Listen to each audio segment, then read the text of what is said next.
to make a plea to anyone watching.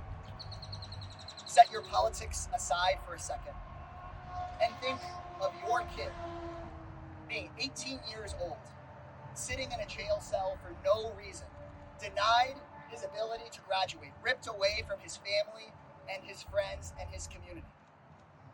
He was working. Imagine it's your kid who's working the late shift to help you and your family out. And then he's sent to a jail cell, God knows where. And your kid has done nothing wrong. Nothing wrong at all. Whether you voted for Donald Trump or not, I don't think anybody voted for this. Ask yourself that. And to members of the media, we need you to ask every single Republican congressperson about Luis Fernando. Ask every single Republican in Congress whether or not they believe this 18-year-old boy deserves to sit in a detention cell instead of graduating from high school and going to college. Ask them.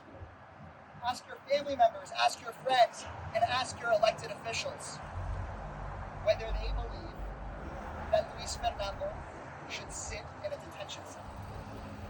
Because Luis is not alone.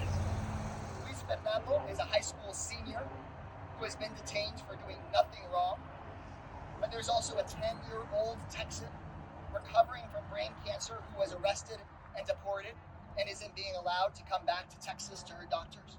There's Annie Lopez Vellosa, who grew up here in East Austin, who was detained and deported for the crime of trying to visit her family during Thanksgiving. Luis Fernando is just one of many young people here from Austin, Texas, who have been sent to detention centers or deported after doing nothing wrong. Donald Trump lied when he told Americans that he was going to go after dangerous people. And now it's time for people to see the truth. And it's now the time for Republican members of Congress to be asked about it. So please, I make my plea to everybody watching. Make sure that people know the truth.